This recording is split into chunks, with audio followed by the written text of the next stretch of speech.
बघा, एका क्लबमध्ये 80 खेळाडू आहेत. यातील 36 खेळाडू कबड्डी खेळतात व 48 खेळाडू क्रिकेट खेळतात. जर 12 खेळाडू कबड्डी व क्रिकेट हे दोन्ही खेळ खेळत असतील तर किती टक्के खेळाडू हे कबड्डी अथवा क्रिकेट खेळत नाहीत? प्रश्न सोडवायचा कसा? प्रश्न विचारला की किती टक्के खेळाडू हे कबड्डी अथवा क्रिकेट खेळत नाही.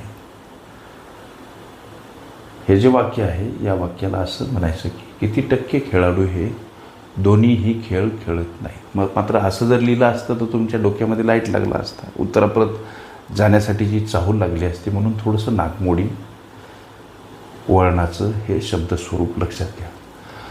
प्रश्न काही अवघड नाही. प्रश्नामध्ये लेकरांनो 36 खेळाडू, लक्ष द्या, 36 खेळाडू गणित म्हणते की कबड्डी खेळतात.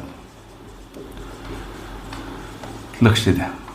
पुढं गणित म्हणते की 48 खेळाडू असे आहेत जे क्रिकेट खेळतात. 48 खेळाडू क्रिकेट खेळतात. आता या दोघांची जर बेरीज केली तर 8 आणि 6 14शी 4, हा चाला 1 5 आणि 3 8, 84 खेळाडू ठरतात. पर्टिक्युलर म्हणजे 36 कबड्डी खेळणारे, 48 क्रिकेट खेळणारे, असे 84 खेळाडू हे उत्तर प्राप्त होते. याच्यातून 12 आम्हाला वजा करायचे. का वजा करायचे 12 खेळाडू? तर हे 12 खेळाडू प्रश्न म्हणते की असे आहेत, 12 खेळाडू कबड्डी व क्रिकेट हे दोन्ही खेळ खेळतात. म्हणून हे 12 खेळाडू कबड्डी आणि क्रिकेट खेळणारे, दोन्ही खेळ खेळणारे हे 12 खेळाडू या 84 मधून वजा करा, उत्तर प्राप्त होते 72 खेळाडू. लक्ष द्या. जो प्रश्न विचारला की किती टक्के खेळाडू कबड्डी अथवा क्रिकेट खेळत नाही, या प्रश्नाला असं म्हणायचं की किती टक्के खेळाडू असे आहेत जे दोन्हीही खेळ खेळत नाही. मग उत्तराप्रत पावलं टाकायचे कसे? तर एका क्लबमध्ये असलेले एकूण खेळाडू लेकरांनो 80. आता 72 खेळाडू आहेत जे कुठला ना कुठला खेळ खेळतात. हे 72 खेळाडू म्हणजे उत्तर काय आहे?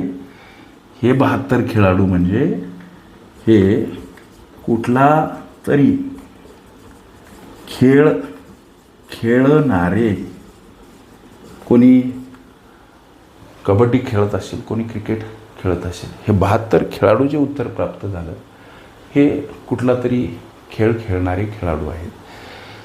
मग आता हे 72 याच्यामधून 80मधून जेव्हा तुम्ही वजा कराल तेव्हा उत्तर प्राप्त होते 8 खेळाडू. हे 8 खेळाडू काय बाबा? 8 खेळाडू म्हणजे कुठलाही खेळ न खेळणारे, कुठलाही खेळ न खेळणारे म्हणजे कबड्डीही नाही आणि क्रिकेटही नाही, दोन्ही खेळ न खेळणारे खेळाडू प्राप्त झाले 8. गोष्टी लक्षात घ्या. आता उत्तराप्रत पावलं टाकायचे कसे? हे 8 खेळाडू सापडले लेकरांनो 80 मधले. यांची टक्केवारी विचारली म्हणून गुणिला 100. आता इथं या शून्यासाठी हा शून्य घालवा. 8 छेदस्थानी 8 गुणिला इकडं 10 उरले. 8 साठी 8 खलास 10% हे त्यांचं प्रमाण सापडलं. जो प्रश्न विचारला की किती टक्के खेळाडू हे कबड्डी अथवा क्रिकेट खेळत नाहीत, 10% हे या विचारल्या प्रश्नाचं लेकरांनो उत्तर. ओके.